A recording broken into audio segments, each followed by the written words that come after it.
Hi, Christy Blanchford, courts columnist for Post Media and the National Post. Who is this company, SNC Lavalin, for which the Prime Minister's office has so vigorously gone to bat? We know that there were 11 people, there were 10 conversations, some with the Prime Minister himself. We know that Michael Wernick, the ostensible civil servant, knew the date of the freaking next SNC Lavalin board meeting. He was freaking out about it. He kept saying to Jody Wilson-Raybould, well, the SNC's got its board meeting. We got a Quebec election on the horizon. We got to move. We got to get some solution. We need a solution. Why are they so cozy with this company? The company is a global engineering and consulting and construction company. They do everything, based in, headquartered in Montreal. And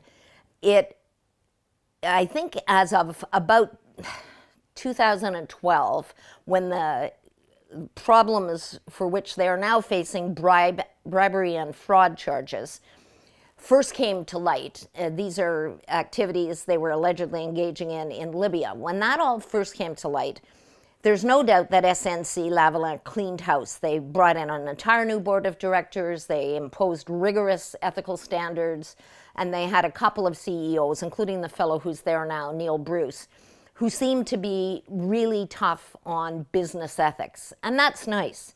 But lest we forget, first of all, SNC Lavalin is the only company in Canada thus far, according to the Government of Canada website, in the procurement section, public services and procurement, used to be called Public Works. They have what's called an administrative agreement under an integrity regime, which came into place under the Liberal government after the election. This was in 2015. They could have these administrative agreements with companies which were facing criminal charges and which otherwise might be barred from doing business, bidding for government contracts. Not SNC. SNC has a nice little administrative agreement under the integrity regime. The only company in the country thus far to have one. So there's that. Then there's the agreement that SNC Lavalin reached with the Commissioner of Canada Elections. This goes back to political activities between March of 2004 and May of 2011.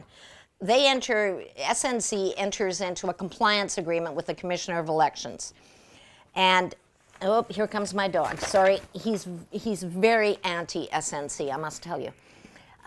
Anyway, what they do in the election of that time, or during that time, between 2004 and 2011, according to the Commissioner of Elections, quote, certain former senior executives of SNC who are no longer with the company solicited some of the employees, their employees, including certain members of the Office of the President, to make political contributions at the federal level. It all fictitious bonuses were used to explain them, etc. It all adds up to about $117,000. And guess what? 83,000 of that went to the Liberal Party of Canada, the federal party, and various riding associations of the Liberal Party of Canada got another 13 grand. And they had to pay that back, and they had to sort of clean up their act, by which time they had already done that. So that's the federal Elections Commissioner. Then there's their problems with the African Bank. This is the African Development Bank. The African Development Bank reached a settlement agreement with SNC, with some subsidiaries of SNC, quote, regarding allegations of sanctionable practices by SNC Lavalin International, Inc., in connection with certain African Bank financed contracts in Mozambique and Uganda.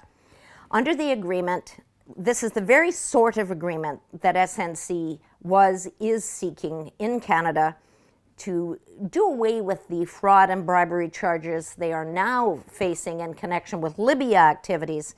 Under this agreement they reached with the African Bank, they were not what's called debarred. In other words, they were still allowed to bid for contracts in Africa, in Mozambique and Uganda. The agreement relates to alleged actions of former employees in connection with contracts awarded in 2008 and 2010, and it included a settlement payment of $1.5 million to the bank.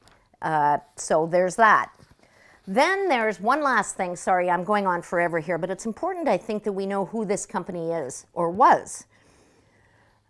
SNC also entered into what's called a voluntary reimbursement program in Quebec. It was a 2-year program which ensured, quote, the recovery of amounts improperly paid as a result of fraud or fraudulent tactics in connection with public contracts.